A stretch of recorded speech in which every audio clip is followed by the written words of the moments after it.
Hello पे केमी अच्छे समस्त पे बहुत ही भल थे तो मैंने सेमती भल था तो पे आज भिडियो संपूर्ण भाव में तुम प्लस थ्री मैंने जेकोसी स्ट्रीम हो जेकोसी अनर्स हो देखो गोटे आर्ट्स पिला देखिपार गोटे साइंस पिला देखिपार तो सहित मैंने तुम जेकोसी पिला हो तुम आराम से देखिपार किसी असुविधा नहीं तो पे आज भिडियो मैंने कौन तुम ethics and value shirt question answer कौन यूनिट 2 जिते सब तुम एक मार्कर आम पूरा संक्षिप्त प्रश्न उत्तर सब आलोचना कर सारी बर्तमान आम जो तुम 2 मार्कर क्वेश्चन गुड़ आलोचना करा जो पिला भी चैनल नुआ आसते तो चैनल को सब्सक्राइब कर दिंतु जहाद्वारा एमती पढ़ा रिलेटेड वीडियो सर्वप्रथम आप आम चैनल पाइपर तो चलते अधिक न डेरी करके भिडियो को आरंभ कर दिया तो मैंने अलरेडी तो केतोटी तुम 4टी इथिक्स एंड वैल्यू एग्जाम दे सारी तो तुमने जानी तो इथिक्स एंड वैल्यू कौन तुम नैतिकता मूल्यबोध है मैंने तुम निज मन रू जहाँ लिखार अच्छी है मैंने तुम्हें जहाँ जाच है माने गोटे मनीष एगुड़ा जानवा दरकार से पाठ गाँ ही तुम इथिक्स एंड वैल्यू थाए तो तेणुक क्या किसी डरबार नहीं तुम्हें भावनी जमी तुम जो भावुच से भूल आठी जो लिखाई से केवल माने कौन से गोटे करेक्ट आंसर आउ अलग आंसर हेनी तो सहीटा भूल कहीं इथिक्स एंड वैल्यू गोटे एमती पाठ जोटा कि माने कौन माने गोटे उत्तर हेनी तार अलग अलग उत्तर जब 100टा पिला को आनी बसई देवे then ethics and value exam देवा कहे 100टा पिलू कौन 88% पिला सब अलग अलग उत्तर लिखे कहार भी उत्तर सेम हम ना यहाँ हूँ तुम इथिक्स एंड वैल्यू है तुम किसी कहार को डरबार दरकार नहीं तुम भावनी सी एमती लिखले से मार्क पाइब मुझे लिखली मुझे मार्क पाइबी से भूल सब पिला मार्क पाइबे है तुम खाली टे बुझार अच्छी जो तुमने बुझीबनी तेल केमती लिखो है तो यहाँ तापर नुह कि तुमने सीधा पढ़ोनी किसी ना डायरेक्ट पढ़ो एग्जाम देते तो सेमती किसी ना ना तुमने थे पढ़ाई बजो पढ़ाई पड़ो तो सहित बुझाई पड़ो तो मैंने बुझे ही पाठटा धर जापर मुझे तो कहूनी जो ये क्वेश्चन जो आम आलोचना करते मुझे कौन कहूँ क्वेश्चन एग्जाम पार्टिकुलर पड़ो सेमती तो किसी कहनी मुझे तुम्हें यही रिलेटेड पड़ो तुम जब पाठटा थे पढ़ी तो तुम जापर केमी कौन आम लिखार अच्छी है माने इथिक्स एंड वैल्यू कौन विषय अच्छी है केटा यूनिट अच्छी तो किसी नॉलेज थी सीना तुम लिखिपर पे तो से कहूँ तो कहीं किसी डरवा नहीं तो चलते आलोचना करवा है बुद्ध मान प्रति दुर्व्यवहार कहले कौन बुझ वयस्क बा बुद्ध मान प्रति दुर्व्यवहार एक उद्देश्यमूलक कार्य उद्देश्यमूलक कार्य कर विपरीत जहाँ वयस्कों क्षति होबार आशंका सृष्टि होता है तो विभिन्न प्रकार तो मैंने देखुव जो छोट छोट पिला माने कि नागरिक मैंने कौन करते ना वयस्क मान प्रति बहुत थट्टा करते लगी निज जेजेपा हो कि जेकोसी गोटे अच्छी ना बुढ़ा हो से माने कौन वृद्ध मान को बहुत दुर्बल भाविक बहुत माने कौन लगी तो सहीटा ही कहुई 60 वर्ष ऊर्ध्व वयस्क मान प्रति परिवार मध्य अवहेला असम्मान सहित कौन हतादर शारीरिक मानसिक निर्यातना दि जाऊे वयस्क मान प्रति दुर्व्यवहार कहुए ताले कौन तो मैंने निहाती भाव तुम गाँव में रुह कि सहर मानक रुह तो मैंने निहाती भाव देखुव कि न्यूज भी पढ़ुव जदि जिते पितामाता अधिक वयस्क मैंने बयस हो जाते पिला घर बाहर को पठे दौरान कि वृद्धाश्रम को पठे दौरान असम्मान करा कथा किसी खातिर करना अवहेला कर तो यहाँ ही हूँ कौन वयस्क मान प्रति दुर्व्यवहार तापर देखते वयस्क व्यक्ति सर्वाधिक दुर्व्यवहार मूल कारण कौन माने से क्यों कारण अधिक दुर्व्यवहार शिकार होगा पड़ी था देखो परिवार केतेक सदस्य उद्देश्यमूलक और अज्ञात परिवार मध्य बसवास कर वयस्क कौन वयस्क व्यक्ति विशेषकर प्रति अवहेला अपव्यवहार असम्मान और निर्यातना दे था माने से जदि किसी वृद्ध लोक गोटे कथा कहले कथा कि खातिर करेंगे एटा तो बुढ़ाटा ये कहूँ आम कहीं शुणा तो सेमती अनेक सारा कथा कि शुणी न था है तो सहीटा ही गोटे सब बड़ समस्या सर्वोपरि वयस्क मान स्वास्थ्यगत आर्थिक निर्भरशीलता और सेमान प्रति दुर्व्यवहार प्रदर्शन कारण होता है जमी जड़े व्यक्ति धर जिते वृद्ध हो तो से कौन इनकम कर कि ना से रोजगार जिते से कर कि कौन खातिर करेंगे असम्मान करेंगे तो सहीटा ही हूँ कौन आजिकल दुनिया में जहाँ हो तो सहीटा ही है वयस्क दुर्व्यवहार एक साधारण वैशिष्ट्य कौन देखो आम अवहेला हूँ वयस्कों प्रति दुर्व्यवहार तो निहत भाव आम जो अवहेला कर दौचे कथा किसी शुणुने है से धर किसी उपदेश दौथे से कहू बुढ़ाटा किस कहूँ माने कथा कि खातिर खातिर करती तो सही हूँ प्रति दुर्व्यवहार एक साधारण वैशिष्ट्य वयस्क व्यक्ति विशेष माने शारीरिक कि मानसिक दुर्बलता जो कौन आवश्यक आत्मजत्न ने कौन सक्षम नुहति तो से पे तुम 4 नंबर कौन से देखा ना वयस्कों प्रति दुर्व्यवहार 3टी मौलिक रूप कौन कौन रही देखाओ ना देखो असुरक्षित वयस्कों उपर शारीरिक जंत्रणा बा आघात कि मौलिक आवश्यकतार वंचित करवा एवं कौन धमक दबा वयस्कों प्रति दुर्व्यवहार मौलिक रूप अटे तो सेहीपरि वयस्कों उपर भाव प्रवण दुर्व्यवहार बा मानसिक जंत्रणा अनसम्मति भित्तिक यौन संपर्क ମଧ୍ୟ ଦୁର୍ବ୍ୟବହାର ମୌଳିକ ରୂପ ଅଟେ। ତାପରେ ଦେଖିବା ବୁଦ୍ଧମାନଙ୍କର ପାଇଁ ସମ୍ମାନ କାହିଁକି ଗୁରୁତ୍ୱପୂର୍ଣ୍ଣ ଅଟେ, ମାନେ ତାଙ୍କୁ କାହିଁକି ସମ୍ମାନ ଦେବା ଉଚିତ।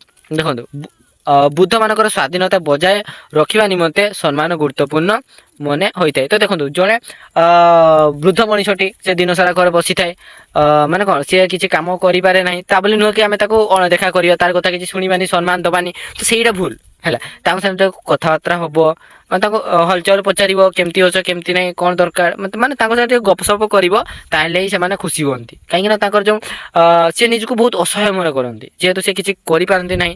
ଯଦି ତମାନେ କେହି କଥା ହବନି, ସେ ତାର ଗୋଟେ ଜାଗାରେ ବସିଥିବ, ସେ ଏକଲା ବହୁତ ଏକଲା ଏକଲା ଅନୁଭବ କରିବ ହେଲା। ତ ସେମିତି କାହାକୁ ମାନେ ହବାକୁ ଦେବନି। ତୁମ ଘରେ ଯଦି ତୁମର ଅଜାଇ ଅଛନ୍ତି କି ମା ବାପା, ତ ଯେ ବି କିଛି ଥାନ୍ତୁ ନା କାହିଁକି ବୃଦ୍ଧ ବ୍ୟକ୍ତିମାନଙ୍କୁ କେବେ ବି ଅବହେଳା କରିବନି, ସେଇଟା ମହାପାପ ହେଲା। କାହିଁକିନା ସେମାନେ ବହୁତ ଅସହାୟ ମନେ କରନ୍ତି, ବହୁତ ଦୁଃଖ ଲାଗେ ତାଙ୍କୁ। ବୟସ୍କ ବ୍ୟକ୍ତିମାନେ ସ୍ୱାଭିମାନୀ ହୋଇଥିବା ଯୋଗୁଁ ସମ୍ମାନ ବିନା ସେମାନେ ଅଧିକ ଦିନ ବଞ୍ଚିବା ପାଇଁ ଆଗ୍ରହ ପ୍ରକଟ ନ କରି ନିଜ ସ୍ୱାସ୍ଥ୍ୟ ଓ ଜୀବନ ପ୍ରତି ବିତୃଷ୍ଣା ଭାବ ଦେଖାଇଥାନ୍ତି। ତାହେଲେ କ'ଣ, ଯଦି ଆମେ ତାକୁ ସମ୍ମାନ ଦେବାନି ହେଲା, ତାହେଲେ କ'ଣ କରିବେ, ସେମାନେ ଆଉ ବଞ୍ଚିବା ପାଇଁ ତାଙ୍କୁ ଇଚ୍ଛା ହେବନି, ଆଗ୍ରହ ଆସିବନି। ଯଦି ତାଙ୍କୁ ଯେମିତି ତମେ ଯେମିତି ଗୋଟେ ପୁଅଟି ଧର ବାହାରେ ରହୁଛି, ସେ ତାଙ୍କର ବୁଢ଼ା ବାପାଟା ଗାଁରେ ରହୁଛି, ତ ତାଙ୍କୁ କେହି ପଚାରିବନି କିଛି ନାହିଁ, ତାଙ୍କୁ ମାସକୁ ମାସ ପଇସା ପଠେଇଦେବ, ନେ 5,000 ଟଙ୍କା ନେ ଚଳ। ସେମିତି ହେଲେ ଗୋଟେ ଲୋକଟି ସେ କ'ଣ ସତରେ ବଞ୍ଚିପାରିବ କି? ପାରିବନି। କାହିଁକିନା ସିଏ ଟିକେ ସ୍ନେହ ପ୍ରେମ ସମ୍ମାନ ହେଲା, ତ ସେଇଟା ହିଁ ପାଇଁ ସେ ସବୁବେଳେ ଆଗ୍ରହ ପ୍ରକାଶ କରିଥାଏ। ତ ଯଦି ସେଗୁଡ଼ା ତାକୁ ମିଳିବନି, ତାହେଲେ କ'ଣ ସେ ଆଉ ସେ ଭାବିବ ବଞ୍ଚିକି ଲାଭ ନାହିଁ, ତାର ଧୈର୍ଯ୍ୟ ଶକ୍ତି ହ୍ରାସ ପାଇବ ଏବଂ ଶେଷ ସେ ମୃତ୍ୟୁବରଣ କରିଥାଏ। ବାର୍ଦ୍ଧକ୍ୟ ସମ୍ବନ୍ଧରେ କେତୋଟି ସକାରାତ୍ମକ ବିଷୟ କ'ଣ ଦର୍ଶାଅ? ବାର୍ଦ୍ଧକ୍ୟ ସମୟ ନିଜ ପ୍ରିୟଜନ ଅଧିକା ସମୟ ଦେବା ଆବଶ୍ୟକ। ତ ନିହାତି ଭାବରେ ମାନେ ଯିଏ ହୁଅନ୍ତୁ ନା କାହିଁକି ପ୍ରିୟଜନ, ଯେମିତି ତୁମର ଅଜା ହେଇପାରେ, ଜେଜେ ହେଇପାରନ୍ତୁ, କି ତୁମର ପିତା ହେଇପାରନ୍ତୁ, ଯେତେବେଳେ ଗୋଟେ ବ୍ୟକ୍ତିଟି ପୁରା ବୃଦ୍ଧ ହେଇଯାଏ ଏବଂ ସେ ନିଜେ ଅସହାୟ ହେଇଯାଏ, ତ ସେତେବେଳେ ତାଙ୍କୁ କ'ଣ ଟିକେ ସମୟ ଦେବାକୁ ଚେଷ୍ଟା କରିବ ସବୁବେଳେ। ନହେଲେ ତୁମେ ଭାବିବନି ୟା ପାଖରେ ଏଇନା କିଛି ନାହିଁ, ସେ ଇନକମ୍ କିଛି କରିପାରୁନି, ଆମେ କାହିଁକି ତାକୁ ସମୟ ଦେବା, ତ ସେଇଟା ଭୁଲ ହେଲା। ତ ଏଇଟା ତୁମେ ଧ୍ୟାନ ଦେବ ହେଲା। ଏବେ କହୁନି, ତୁମେ ଯେତେବେଳେ ବଡ଼ ହେବ ସେତେବେଳେ ଏଗୁଡ଼ା ଆପ୍ଲାଏ କରିବ। ସହାନୁଭୂତି, ଉତ୍ତମ ସାମାଜିକ ଦକ୍ଷତା ଓ ସାମାଜିକ ସୁରକ୍ଷା କ'ଣ ଗ୍ୟାରେଣ୍ଟିଗତ ସରମତ ଆୟ ଓ ସ୍ୱାସ୍ଥ୍ୟଗତ ସୁବିଧା ବାର୍ଦ୍ଧକ୍ୟ ବ୍ୟକ୍ତିଙ୍କର ସକାରାତ୍ମକ ବିଷୟ ଅଟେ। ତାପରେ ଦେଖିବା ସମ୍ମାନ ସହିତ ବାର୍ଦ୍ଧକ୍ୟର ଅର୍ଥ କ'ଣ?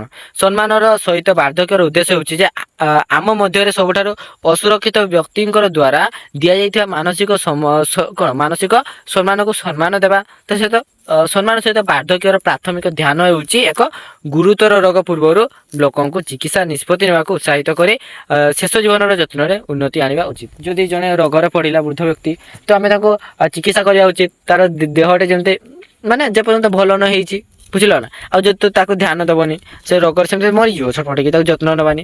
ଧର କେଠି ଶୋଇଥାଉ, ସେ ଯଦି କିଛି ଖାଇଲାନି ନ ଖାଉ, ସେମିତି ଭାବିବାଟା ଭୁଲ। କାହିଁକିନା ତାକୁ ଯତ୍ନ ନେବା ଉଚିତ, ଯେହେତୁ ସେ ବୃଦ୍ଧାବସ୍ଥା ହେଲା। ବାର୍ଦ୍ଧକ୍ୟ ବିଷୟରେ ସକାରାତ୍ମକ ଜିନିଷ ଗୁଡ଼ିକ ଲେଖ।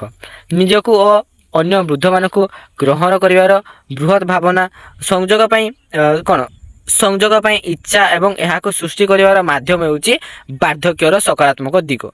ଜୀବନ ଅନୁଭୂତି ଯାହା ଆମକୁ ବୃଦ୍ଧମାନଙ୍କ ସକାରାତ୍ମକ ନିଷ୍ପତ୍ତି ନେବାରେ ସାହାଯ୍ୟ କରେ ଓ ବୃଦ୍ଧମାନଙ୍କର ପ୍ରତି କୃତଜ୍ଞତା ତଥା ସହାନୁଭୂତି ମଧ୍ୟ ବାର୍ଦ୍ଧକ୍ୟ ବିଷୟରେ ସକାରାତ୍ମକ ଜିନିଷ ଅଟେ। ତାପରେ ଦେଖିବା ସଫଳ ବାର୍ଦ୍ଧକ୍ୟର ଚାବି ଗୁଡ଼ିକ କ'ଣ କ'ଣ? ଜଣେ ବୟସ୍କ ବ୍ୟକ୍ତି ସଫଳ ବାର୍ଦ୍ଧକ୍ୟ ନିମନ୍ତେ ସୁସ୍ଥ ଖାଦ୍ୟ ଖାଇବା ସହିତ ଶାରୀରିକ ଓ ମାନସିକ ସ୍ତରରେ ସକ୍ରିୟ ରହିବା ଆବଶ୍ୟକ ହୋଇଥାଏ। କାହିଁକିନା ନିୟମିତ ବ୍ୟାୟାମ କରିବା, ତା ସହିତ ସାମାଜିକ ସ୍ତରରେ ବିଭିନ୍ନ କାର୍ଯ୍ୟକଳାପ ସହିତ ନିଜକୁ ଜଡ଼ିତ କରାଇବା ହେଉଛି ସଫଳ ବାର୍ଦ୍ଧକ୍ୟର ଚାବିକାଠି। ମାନେ ଏଇଟା ବୃଦ୍ଧ ଲୋକମାନଙ୍କର ଗୋଟେ ଚାବିକାଠି, ସଫଳ ଚାବିକାଠି ହେଲା। ତାହେଲେ କ'ଣ ଆଉ ଥରେ ବଢ଼ିଆ ହେଲା। ଜଣେ ବୟସ୍କ ବ୍ୟକ୍ତି ସଫଳ ବାର୍ଦ୍ଧକ୍ୟ ନିମନ୍ତେ ସୁସ୍ଥ ଖାଦ୍ୟ ଖାଇବା ହେଲା, ତା ସହିତ ଶାରୀରିକ ଓ ମାନସିକ ସ୍ତରରେ ସକ୍ରିୟ ରହିବା ଆବଶ୍ୟକ। ସବୁବେଳେ ଦେହ ପ୍ରତି ଧ୍ୟାନ ଦେବା ଏବଂ ମାନସିକ କ୍ଷେତ୍ରରେ ମଧ୍ୟ। ତାକୁ ଦେଖିବା ନିୟମିତ ବ୍ୟାୟାମ କରିବା ସହିତ ସାମାଜିକ ସ୍ତରରେ ବିଭିନ୍ନ କାର୍ଯ୍ୟକଳାପ ସହିତ ନିଜକୁ ଜଡ଼ିତ କରାଇବା ହେଉଛି ସଫଳ ବାର୍ଦ୍ଧକ୍ୟର ଚାବିକାଠି। ତାପରେ ଦେଖିବା କିପରି ବୟସ୍କ ବ୍ୟକ୍ତିଙ୍କର ସମ୍ମାନ ବଜାୟ ରଖିପାରିବା। ନା, ବୟସ୍କ ବ୍ୟକ୍ତି ସହିତ ବନ୍ଧୁତ୍ୱପୂର୍ଣ୍ଣ ବାର୍ତ୍ତାଳାପରେ ଜଡ଼ିତ ରହିବା ସହିତ ସେମାନଙ୍କ ସହିତ ମଜାଳିଆ କଥାବାର୍ତ୍ତା କରନ୍ତୁ ଓ ସେମାନଙ୍କ ସହିତ ଭଦ୍ର ସ୍ୱରରେ କଥା ହେବା ସହିତ ସେମାନଙ୍କର ମତାମତକୁ ସମ୍ମାନ ଦେଇ ଧ୍ୟାନର ସହିତ ତାଙ୍କରି କଥା ବା ବକ୍ତବ୍ୟ ଶୁଣନ୍ତୁ, ଯାହାଦ୍ୱାରା ସେମାନଙ୍କର ସମ୍ମାନ ବଜାୟ ରଖାଯାଇପାରିବ। How do we show dignity in our daily life ହେଲା। ତୁମର ଦୈନନ୍ଦିନ ଜୀବନରେ ଆମେ କିପରି ସମ୍ମାନ ପ୍ରଦର୍ଶନ କରିବା ସେଇଟା ଜାଣିବା। ଆମର ଦୈନନ୍ଦିନ ଜୀବନରେ ଆମେ ସମ୍ମାନ ପ୍ରଦର୍ଶନ କରିବା ନିମନ୍ତେ ଲୋକଙ୍କୁ ନିଜର ପୋଷାକ ବାଛିବାକୁ ଦିଅନ୍ତୁ ଏବଂ ସେମାନଙ୍କର ଯତ୍ନ ସମ୍ବନ୍ଧୀୟ ନିଷ୍ପତ୍ତିରେ ସେମାନଙ୍କୁ ଜଡ଼ିତ କରାନ୍ତୁ। ବ୍ୟକ୍ତିଙ୍କୁ ସଠିକ ଭାବରେ ସମ୍ବୋଧନ କରନ୍ତୁ, ମାନେ ଡାକନ୍ତୁ। ଆଜିକାଲି କ'ଣ ଡାକୁଛନ୍ତି? ଏ ବୁଢ଼ା ଏଠି ଏ ବୁଢ଼ା ସେଠି ଯା, ଏ ବୁଢ଼ା କିଛି କହିବୁ, ସେମିତି କୁହନ୍ତି। ତ ସେମିତି ତାଙ୍କୁ ଡାକିବା ବନ୍ଦ କରନ୍ତୁ। ଖାଦ୍ୟକୁ ସୁନ୍ଦର ଓ ସ୍ୱାଦଯୁକ୍ତ କରନ୍ତୁ। ବ୍ୟକ୍ତିଗତ ସ୍ଥାନ ଓ ସମ୍ପତ୍ତିକୁ ସମ୍ମାନ ଦିଅନ୍ତୁ ଏବଂ ସ୍ୱଚ୍ଛତା କାର୍ଯ୍ୟକଳାପକୁ ସମ୍ବେଦନଶୀଳ ଭାବରେ ପରିଚାଳନା କରନ୍ତୁ। ତାପରେ ଦେଖିବା ଆତ୍ମମୂଲ୍ୟ ଓ ସମ୍ମାନ କ'ଣ?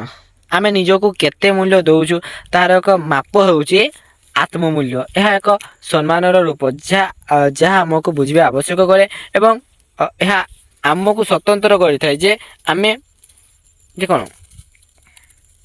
କେଠି ଗଲା ହଁ ଆମେ କାହିଁକି ଗୁରୁତ୍ୱପୂର୍ଣ୍ଣ ଏବଂ ଆମେ କାହିଁକି ପ୍ରେମ ପାଇବାକୁ ଯୋଗ୍ୟ।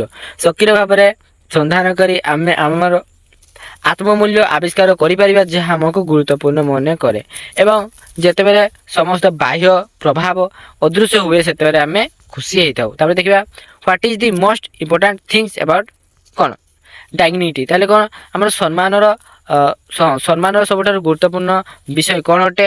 ଦେଖନ୍ତୁ, ମାନବ ଆତ୍ମା ପାଇଁ ସମ୍ମାନ ଗୁରୁତ୍ୱପୂର୍ଣ୍ଣ ଅଟେ। ମାନବ ଆତ୍ମା ପାଇଁ ସମ୍ମାନ ଗୁରୁତ୍ୱପୂର୍ଣ୍ଣ ବିଷୟ ଅଟେ। ଏହାର ଅର୍ଥ ହେଉଛି ତୁମେ କ'ଣ ବିଶ୍ୱାସ କରୁଛ, କିପରି ନିଜ ଜୀବନକୁ ବଞ୍ଚାଇବ। ତାପରେ ଦେଖିବା ତୁମର ଜୀବନର ସମ୍ମାନ ଓ ମୂଲ୍ୟ କ'ଣ? ମାନବ ଜୀବନର ମୂଲ୍ୟ ଓ ସମ୍ମାନ ସୃଷ୍ଟିକର୍ତ୍ତା ଈଶ୍ୱରଙ୍କ ଠାରୁ ଉତ୍ପନ୍ନ ଏବଂ ଏହାର ମୂଳ ହେଉଛି ଯେ ସମସ୍ତ ମନୁଷ୍ୟ ଈଶ୍ୱରଙ୍କର ପ୍ରତିମୂର୍ତ୍ତିରେ ସୃଷ୍ଟି ହୋଇଛନ୍ତି। ଈଶ୍ୱର ଦେଇଥିବା ଜୀବନର ଦାନ ଭାବରେ ଆମେ କ'ଣ ଗର୍ଭଧାରଣରୁ କବର ପର୍ଯ୍ୟନ୍ତ ଏହାର ପବିତ୍ରତା ରକ୍ଷା କରିବା ହିଁ ଜୀବନର ସମ୍ମାନ ଓ ମୂଲ୍ୟ ଅଟେ। ତାପରେ ଦେଖିବା ଏକୁଟିଆର ପ୍ରଭାବ ଗୁଡ଼ିକ କ'ଣ କ'ଣ? ନିଃସଙ୍ଗତା ବା ଏକୁଟିଆ ଅନୁଭବତା ବ୍ୟକ୍ତିର ଶରୀର ଉପରେ ନକାରାତ୍ମକ ପ୍ରଭାବ ପକାଇଥାଏ। ଏହା ବ୍ୟକ୍ତିର ମନ ଶରୀରରେ ଉଦାସୀନତା, ଚିନ୍ତା, ନିମ୍ନ ଆତ୍ମସମ୍ମାନ, ଚାପ ବୃଦ୍ଧି କରାଇ ଶୋଇବା କ୍ଷେତ୍ରରେ ସମସ୍ୟା ସୃଷ୍ଟି କରାଇଥାଏ, ଯେଉଁଟାକି ଆମର। ତାପରେ ଦେଖିବା ହେଲା ଆର୍ଥିକ ନିରାପତ୍ତା ପାଇଁ ମୁଖ୍ୟତଃ 3ଟି ସରଳ ପଦକ୍ଷେପ ରହିଅଛି। କ'ଣ କ'ଣ? ଆର୍ଥିକ ନିରାପତ୍ତା ପାଇଁ ମୁଖ୍ୟତଃ 3 ସରଳ ପଦକ୍ଷେପ ରହିଅଛି। ସେଗୁଡ଼ା ହେଉଛି ସଞ୍ଚୟ କରିବା ହେଲା, ସଞ୍ଚୟ କରିବା, ତା ସହିତ ଜରୁରୀକାଳୀନ ପରିସ୍ଥିତି ପାଇଁ ପ୍ରସ୍ତୁତ ରହିବା ଏବଂ ଅବସର ସମୟରେ ଆବଶ୍ୟକତାକୁ ପୂରଣ କରିପାରିବା ଧ୍ୟାନ ଦେବା। ତା ଦେଖିବା ଆର୍ଥିକ ନିରାପତ୍ତାର ଉଦ୍ଦେଶ୍ୟ କ'ଣ? ଆର୍ଥିକ ନିରାପତ୍ତା ଏକ ବ୍ୟବସାୟ ସହିତ ଜଡ଼ିତ। ଏହାର ସମସ୍ତ ଖର୍ଚ୍ଚ ପରିଶୋଧ କରିବାକୁ ସକ୍ଷମ ଏବଂ ବଞ୍ଚିବା ପାଇଁ ପର୍ଯ୍ୟାପ୍ତ ପରିମାଣର ନଗଦ ବାକି ରହିଥାଏ। ଏହା ମଧ୍ୟ ଏକ କ'ଣ ଉଦ୍ୟୋଗୀ ସହିତ ଆୟର ଏକ ସ୍ତର ହାସଲ କରିବା ସହିତ ଜଡ଼ିତ ଅଟେ, ଯାହା ସେମାନଙ୍କୁ କ'ଣ ବ୍ୟବସାୟକୁ ଚାଲୁ ରଖିବାକୁ ଅନୁମତି ଦେଇଥାଏ।